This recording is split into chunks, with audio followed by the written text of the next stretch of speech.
रावण आफ्नो अन्तस्करणमा उनले अखण्ड गर्छ, यसैलाई अखण्ड रास भनिन्छ।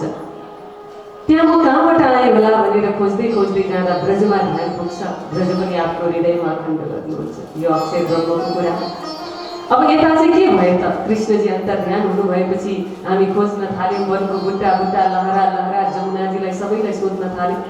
त्यो वनको रुखमा त्यो वृक्षमा बेरिएको लहराले त हामीलाई यस्तो ताना मार्यो, आफ्नो मालिक पनि भन्ने अनि छोडेर हिँड्ने, कृष्णजीले किन छोड्नुहुन्न? आफ्नो प्राण प्रियतमलाई त हामीले जस्तो बेरेर राख्नुपर्छ, तिमीहरूकै गल्ती हो भनेर त्यो लहरा पनि ताना मार्दछ।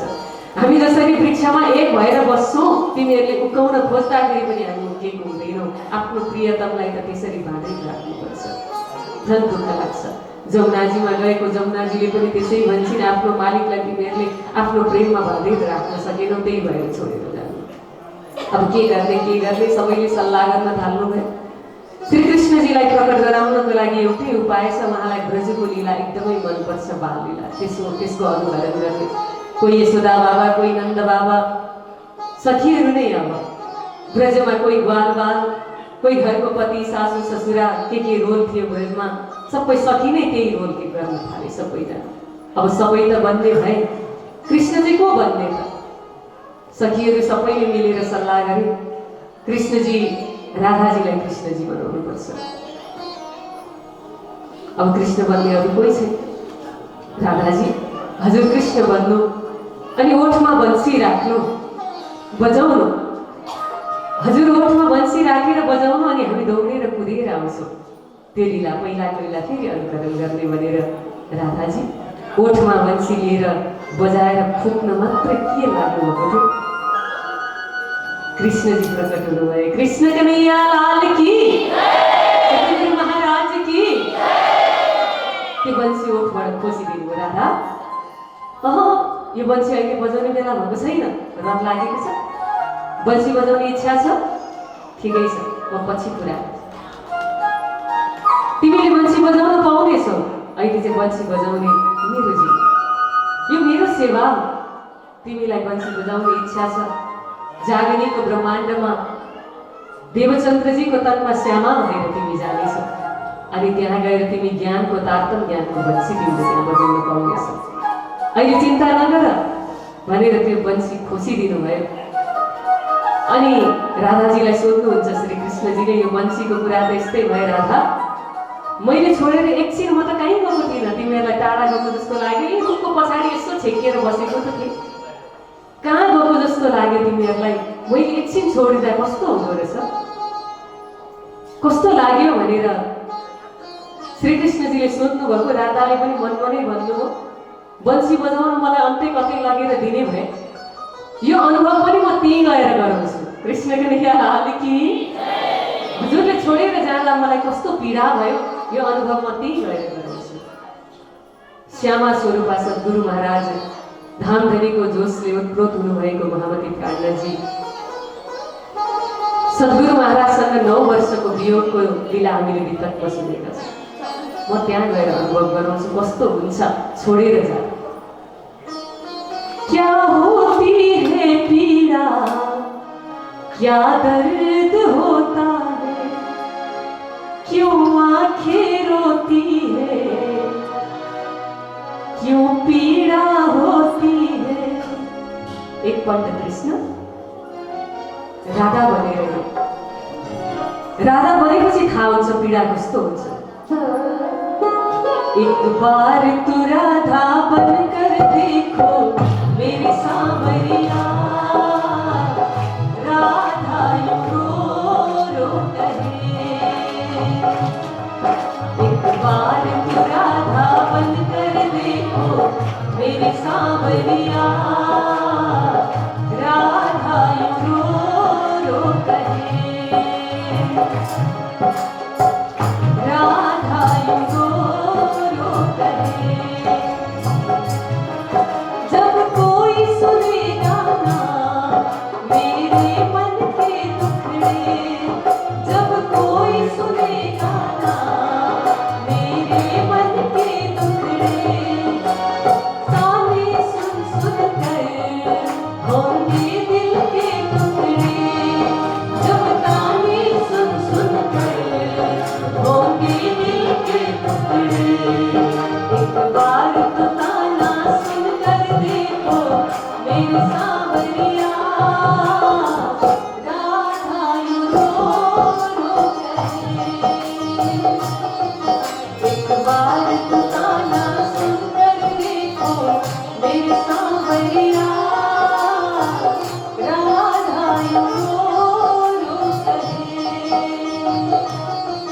एक बार तो राधा बन कर देखो मेरे सांवरिया,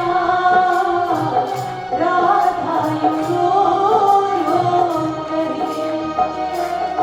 एक पल राधा बनेर हेरे कृष्ण कस्तो हुन्छ म पनि अनुभव गराउनेछु। गोपीहरू पनि आएर आफ्नो आफ्नो पीडा बताउन थाले। अब केही छैन, म पहिलाको भन्दा पनि धेरै आनन्द लिन्छु भनेर विरहको भजन गरेर कृष्णजीलाई प्रकट गराएका गोपीहरूले अब महाराजको आनन्द श्री कृष्णजीले दिनुहुन्छ। एक एक गोपीको सङ्गमा अनन्त रूप धारण गर्नुहुन्छ। सबैले आफ्नो समीपमा एक एक कृष्ण प्राप्त गर्दछन्। महाराज पश्चात जमुनाजीमा झिलना हुन्छ। झिलना भएपछि अब अलिअलि खानेकुराको कुरा आउँछ। भोग व्यञ्जन श्री कृष्णजीलाई सबैलाई खाने तयारी हुन्छ। अब परोसने बेला भयो। श्री कृष्णजीले भन्नुहुन्छ यो भोजन, यो प्रसाद जुन व्यञ्जन बनाइएको छ, यो भोग पहिला म लिन्छु, तर बाँड्नको लागि चाहिँ सुन्दरबाई र इन्द्रावतीलाई आउनुहुन्छ। यो प्रसाद नै तातोमा यो रास जागनीको ब्रह्माण्डको कारण हो। सुन्दरबाई र इन्द्रावतीलाई सबैलाई बाँड्न पिरोस्न लगाउनु भनेको जागनीको ब्रह्माण्डमा तारतम लिएर आएर हामी सुन्दर साथलाई परमधामको धन दिनु हो। सुन्दर साथजी अहिले जुन यहाँ सत्संग चलिरहेको छ, तारतम सागर ब्रह्मवाणीको चौपाईलाई आधार बनाएर प्रणामी धर्मको सिद्धान्तमा हजुरहरूलाई बताइरहेको छु। यो त्यो भोजन परोस्नु, त्यो तारतम परोस्नु। सद्गुरु प्राणनाथजीले सिकाएर जानुभयो, लिएर आउनु पनि भयो परमधामबाट त्यो अखण्डको धन रूपी भोजन प्रसाद हामीलाई तारतम बनाएर ल्याएर हामीलाई दिनुभयो। अनि सद्गुरुले प्राणनाथजीलाई दिनुभयो, प्राणनाथजीले अन्य गुरुजनलाई दिनुभयो, त्यति बेलाका ब्रह्ममुनिहरूलाई दिनुभयो। त्यही दिने र लिने क्रम चलिरहेको छ। अहिले यहाँ मलाई अहिलेको पालिको वार्षिकमा मलाई बोलाउनु भएको छ। म त्यही धन हजुरहरूलाई त्यही प्रसाद दिइरहेको छु। हजुरहरू त्यही पाइरहनु भएको छ। यही प्रसादले नै हामीलाई परमधाममा जागृत गर्छ। यो कारण पनि त्यहाँ बनियो। अब जागनीको ब्रह्माण्डको लागि आउने तयारी हुँदछ श्री राजी महाराजको दिनमा, तर हामीलाई केही पनि थाहा हुँदैन। भोग व्यञ्जन प्रसादी लिइसकेपछि अलिअलि बातचित हुन्छ, प्रेम संवाद हुन्छ। परमधाममा रसोईको चौक छ। रसोईको चौकमा भोजन गरेपछि अनि पछि गएर 3 चौरस हवेली अरू पार गरेपछि गोल हवेली आउँछ। मूल मिलावा प्रेमको बातचित गर्ने बैठक। भोजन गरेपछि घरमा एउटा आफ्नो घरको लिभिङ हलमा बसेर घरको सबै परिवारले एकैपल्ट भोजन गर्नु र अनि भोजन गरिसकेपछि दिनभरि गरेको काम र अब भोलि गर्ने काम यदि सल्लाह गरेर जुन घरमा त्यस्तो गृहस्थ चलाइन्छ त्यो घर मन्दिर बन्दछ। हाम्रो परमधामको दिनैको हाम्रो रीतिरिवाज यस्तो थियो। रसोईको चौकमा भोजन गर्ने, मूल मिलापमा गएर धनीसँग प्रेमको बातचित गर्ने, कति आनन्द आउँछ। परमधाम यहाँ बनाउनु पर्छ सुन्दर साथजी। उहाँ परमधाम छ भनेर पढ्नु मात्रै होइन, आफ्नो जीवन र आफ्नो घरलाई परमधाम बनाउनु पर्छ। भोजन प्रसादी भयो। रासको आनन्द लिइसकेपछि अब भोजन प्रसादी भएपछि प्रेमको बातचित हुन थाल्यो। रासमा कति आनन्द आयो, अन्तर्ध्यानमा कति दुःख भयो भनेर यस्तै प्रसङ्गहरू चलिरहे। कृष्णजीले भन्नुभयो अब तिमीहरू कहाँ जाने भनेर सोध्नुभयो। हामी सबैले एउटै आवाजमा भन्यौँ, हे धामधनी श्री कृष्ण, अब सबै रुवाउने गरी हामीलाई छोडेर जाने र एक्लै बनाउने ठाउँमा कहिले पनि नलिएर जानु। जहाँ जानुहुन्छ हजुरको साथमा हामी जान्छौँ।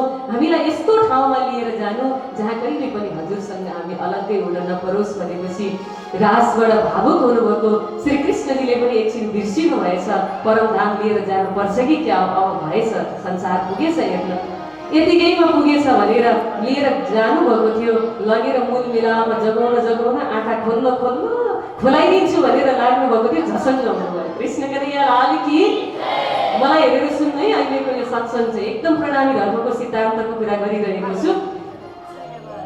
लगेर त्यो मूल मिलामा लगेर आँखा खोल्न हामी 12,000लाई जगाउनु भनेर लागिसक्नु भएको थियो। झसङ्ग हुनुभयो धामधनी।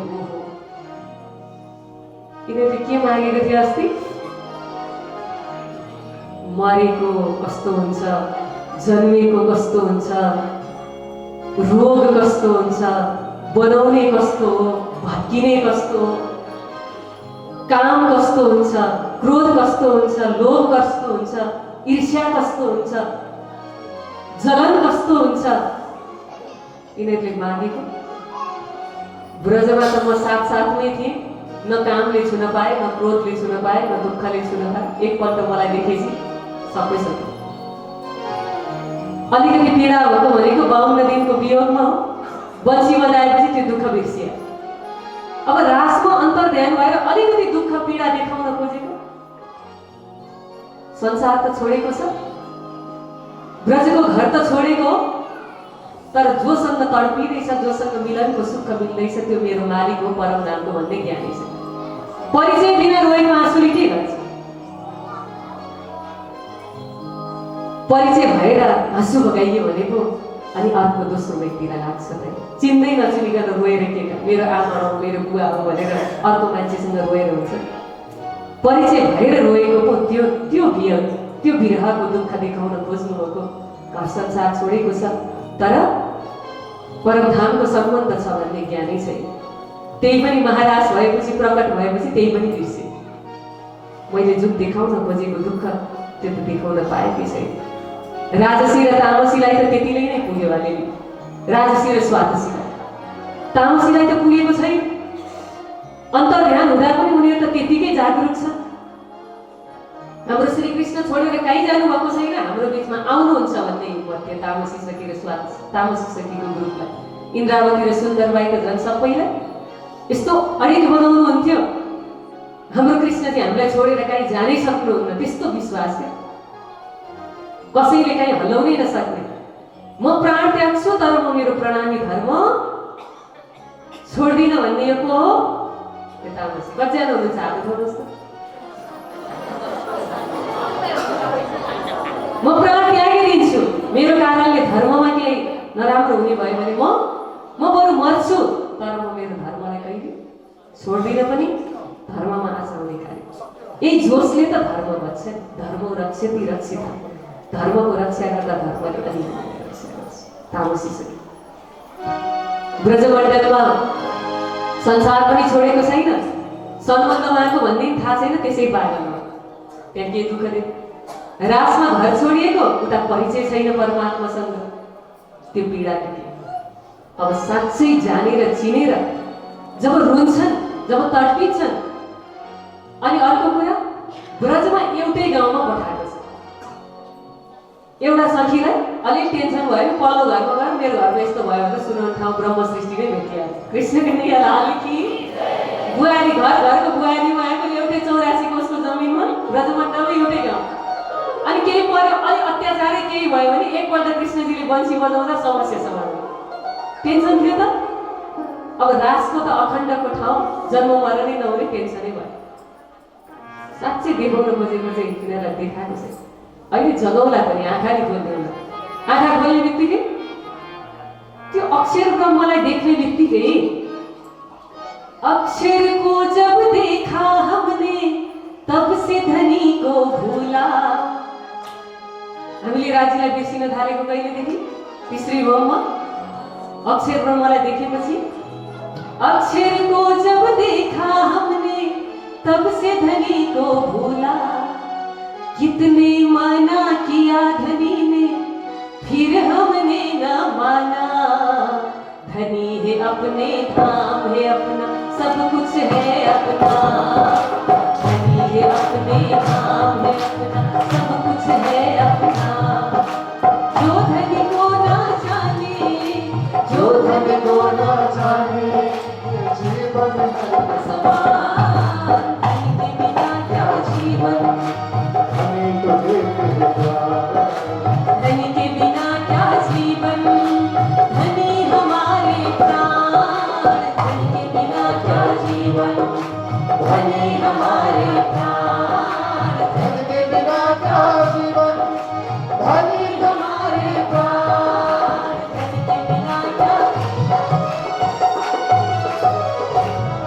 तीसरी भौमा अक्षरलाई देखेपछि राजी महाराजले खेल यस्तो यस्तो हुन्छ भनेर भन्नुभएको थियो, त्यो त भएकै छैन। खोइ त त्यो देखाएको भनेर आँखा खोल्ने बित्तिकै फेरि खेलको कुरा गर्न थाल्यो भने मजा आयो त। बरु भयो, पुग्यो, वाक्क आयो भनेर हवे हारिया हारिया भनेर हार नमान्नुन्जेलसम्म जगाउँदिन भनेर अब यता फेरि अर्को संसारतिर ध्यान आए। अघि त्यो स्तब्ध भएको प्रलय भएको जुन ठाउँमा गएर त्यो स्ट्याचु भएको थियो रोकिएको थियो, ठ्याक्कै त्यही समयबाट जगतको फेरि चलायमान भयो। बच्ची बजाउँदा बजाउँदै रोकिएको थियो। आत्मा निक्लेपछि खोल लास हुन्छ होइन, त्यही सम्झिनु। अब त्यो लास भएको जुन थियो त्यसमा श्रीराजीको ध्यान हामीलाई फेरि संसारमा ल्याउनु पर्छ भनेर आउने बित्तिकै के भयो, अब त्यो जस्ताको तस्तै चल्यो। 12,000 ब्रह्म सृष्टि र 24,000 ईश्वरीको खोल गर्दा जम्मा कति भयो? 36,000। त्यसमा वेदका ऋचाहरूलाई भित्र, वेदका ऋचाहरूभित्र प्रवेश गरे। तिनै गोपीको कथा भागवतमा आउँछ। अब यहाँदेखि अगाडिको कथा चाहिँ हामीले सुन्ने ब्रजराजको कथा, वेदका ऋचाहरू र अब त्यो खोल जुन छ त्यो खोलमा गोलोके भगवानको शक्ति आउँछ। हामी माथि नै छौँ है अहिले परमधाममा, हामी आएको छैन, मूल मिलाउनै छौँ, आँखा खुलेको छैन। हामी श्रीराजीकै पासमा छौँ, राज्यको जोस त्यहीँनिर छ। अब त्यहाँनिर त्यति हामीलाई राख्दा राख्दै परमधाममा त यो सबै भएको 1 सेकेन्ड पनि भएको छैन। यता चाहिँ के भइसक्यो, अब रास भयो। यहाँ पनि एउटा योग मायाको वृन्दावन रचियो। यो रासलाई 6 महिना लामो रास मानियो। सन्त ऋषिहरूले भन्नुहुन्छ यहीँकै संसारकै समयमा हुन्छ। बिहान उज्यालो भयो, घर घरमा ब्रजको घरमा गोपीहरू आए। अब 7 दिनको लीला हुन्छ। कंसले उताबाट बोलाउन पठाउँछ, धनुष यज्ञको आयोजन गरेर, अनि यता अक्रूरजी लिन आउनुहुन्छ, कृष्णलाई लिएर जानुहुन्छ। बलरामजी पनि जानुहुन्छ। गएर यो विरहको कथाहरू, एकदमै प्रेमको विरहको यति बेलाको सिचुएसनहरू यो दिनभरि कथा गरेर गर्दा पनि नसकिने यस्तो पीडादायी प्रसङ्ग छ। यहाँ पनि एकदमै गोपीहरू, यशोदा मैया, यी गोपी चाहिँ वेदका ऋचा हुन् भन्दै नबिर्सिनु है। अब चाहिँ यहाँ कंसले जसलाई लिन पठाएको छ गोलोके भगवान हुनुहुन्छ, अक्षरातीतको शक्ति त्यहाँ छैन। 7 दिन गोकुलमा लीला गरेर 4 दिन मथुरामा गएर कंसको उद्धार गरेपछि गोलोके भगवानको शक्ति आफ्नो धाम वापस जान्छ। कंसको भित्रको आत्मा गोलोक धामको भएकोले गर्दा म मुक्त गराउन आउँछु भन्नुभएको थियो, आफ्नो वादा पुरा गरेर जानुभयो। अब काम सकियो उहाँको। अब खाली भयो त्यो शरीर। माथिबाट वैकुण्ठ धामबाट विष्णु भगवानको 16 कला सम्पूर्ण शक्ति आउँछ। शान्ति पनि आश्रममा बसेर विद्याहरू पनि सिक्नुहुन्छ। जरासनसँग लडाइँ हुन्छ, कंसको ससुरा बुवा। अब उसले धेरै अत्याचार गर्न थाल्छ। लडाइँ गर्दा गर्दै 17 पल्टसम्म युद्ध भएपछि 18वां पल्टको पालीमा त्यो ठाउँलाई नै छोडेर रणछोड दास नाम कहलाएर भगवान विष्णु, अब नाम चाहिँ कृष्ण नाम नै रहिरहन्छ। त्यसैले हामी भ्रमित भएको। भित्र शक्तिहरू आउने जाने भइरहेको छ। अक्षरातीतको शक्ति उही छ, तर अक्षरातीत कृष्ण त्यो शरीरमा भएकोले गर्दाखेरि त्यो खोलको नाम गोलोके भगवानलाई पनि कृष्ण नामकै स्वाभाविक। अब गोलोके भगवान गइसक्नुभयो कंसको उद्धार गरेर। विष्णु भगवानको मात्रै शक्ति बाँकी छ, तर पनि बाहिरको खोलको नाम कृष्ण नै रहन गयो। जगतले कृष्णलाई नचिनेको त्यही भएर। कृष्ण कन्हैया लाल की। यो सबै जान्नलाई तारतम चाहिन्छ, सद्गुरु चाहिन्छ। त्यो सद्गुरु आज आउँदै हुनुहुन्छ। कृष्ण कन्हैया लाल की, सद्गुरु महाराज की। अब अगाडि गएर द्वारिकाधीश बन्नुहुन्छ। स्वर्ग नगरी बनिन्छ। रुक्मिणी मातासँग विवाह हुन्छ। अरू 8 पटरानीहरू पनि हुन्छन्। 108 रानीसँग विवाह हुन्छ। विष्णु भगवानको विवाह भएको, कृष्णले 108 रानीसँग विवाह गर्नुभएको होइन। कृष्ण कन्हैया लाल की। द्वारिकाधीश भगवान विष्णु भगवानको मात्र शक्ति छ। उहाँले विवाह गर्नुभएको त्यसको पनि कारण छ। उहाँले चाहेर त्यति धेरै रानीसँग विवाह गरेको होइन। भगवानलाई पनि कहिले पनि निन्दित बनाउनु हुँदैन। शास्त्रको कुरा राम्रो नपढिकन नसुनिकन एउटा राक्षसले त्यो नगरीमा भएका सबै नारी जातिलाई लगेर कारागारमा थुनेर राखेको थियो। पछि भगवान द्वारिकाधीशले ती सबै नारीहरूलाई मुक्त गराउनु भयो। अनि ती नारीहरू सबैले भन्न थाले, भगवान राक्षसले लगेर हामीलाई बन्धनमा कारागारमा थुनेर राख्यो, हजुरले निकाल्नु त भयो। अब हामी नारीहरूलाई कसले चाहिँ लगेर राक्षसले लिएर गएको नारीलाई कसले चाहिँ विवाह गर्छ, कसले घरमा यो इज्जतिलो नारी हो भनेर हामीलाई सम्मान दिएर विवाह गरेर मेरो अर्धाङ्गिनी हो भनेर चाहिँ कसले भन्छ। बरु हामीलाई त्यही मर्न दिएको भए हुन्थ्यो भनेर भगवानलाई ती नारीहरूले त्यस्तो पीडा सुनाएपछि भगवानले के गर्नुभयो, तिमीहरू केही चिन्ता नगर, म रुक्मिणी मातालाई जुन स्थानमा राख्छु त्यो स्थानमा त म तिमीहरूलाई राख्न सक्दिनँ। तर बाहिरबाट हेर्दाखेरि चाहिँ जहिले पनि जबसम्म यो जगत रहन्छ तबसम्म तिमीहरूको पति म हो भनेर, तिमीहरूको पति, तिमीहरूको स्वामी, तिमीहरूको सुहाग म हो भन्ने जुन छाप छ त्यो छाप दिएर म तिमीहरूलाई अपनाउँछु। सारा जगतले मेरो रानीहरू भनेर तिमीहरूलाई चिन्छ। कतै लज्जित हुनु पर्दैन, कोही पनि पुरुषको घरमा गएर बस्नु पर्दैन भनेर त्यस्तो छाप दिएर नारीको सम्मान गर्नुभएको विष्णु भगवानले। अनि कृष्णजीको कुरा त यो यहाँ छँदै छैन। कृष्ण कन्हैया लाल की। अक्षरातीतको त्यहाँ त कुरै छैन।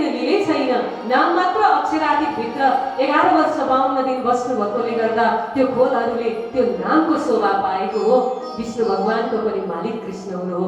द्वारिकाधीशको लीला जब हुन्छ, रुक्मिणी मातासँग अपहरण गरेर जब विवाह गर्नुहुन्छ, यो त एक प्रकारको अनौठो खालको भयो। अब वैधानिक विवाह गर्नुपर्छ भनेर जब माधवपुरमा लगेर विवाहको मण्डप तयार गरिन्छ, सजाइन्छ, त्यति बेला पहिला एउटा कारण गरेको हुन्छ वैकुण्ठ धाममा। लक्ष्मी माताले हजुरले ध्यान गरेको को हो, त्यो मलाई किन नभनेको भनेर जति सोध्न खोज्दा नि भगवानले भन्न सक्नुहुन्न। गएर 7 कल्पसम्म गएर उहाँले तपस्या गर्नुहुन्छ, हाहाकार हुन्छ। क्षीरसागर पिताजी गएर सम्झाउँदा पनि लक्ष्मी माताले तपस्या छोड्नुहुन्न। मेरो पतिले भगवान विष्णुले आफूले भित्रबाट ध्यान गरेको कसको हो त्यो जबसम्म बताउनुहुन्न तबसम्म म तपस्या छोड्दिनँ। सृष्टि प्रलय होस् भए पनि होस् भनेर अडिग भएर बस्दा भगवानले लाचार भएर, लक्ष्मी यस्तो नगर, आमाले घर छोडिदिएपछि घर बिग्रिन्छ, तिमी त यो 14 लोक ब्रह्माण्डको आमा हो, घर हिँड, म तिमीलाई मेरो भित्रको म जसको ध्यान गर्छु, जो मेरो छ भित्र, त्यो कुरा म मुखले बताउन सक्दिनँ, इसारामा भन्छु भन्नुभएको थियो। आज भगवान द्वारिकाधीश भएर जब रुक्मिणी मातासँग विवाह हुन्छ, द्वारिकाधीश भनेको वैकुण्ठ धामको विष्णु भगवान हुनु हो, रुक्मिणी माता भनेको वैकुण्ठको लक्ष्मी हुनु। विवाहको प्रसङ्ग चल्यो, गन्धर्वहरू सबै भजन गाउन थाले, कृष्ण भजन धुम मचाएर गाउन थाले, नाच्दै थिए, गाउँदै थिए। एक अन्तरा मात्रै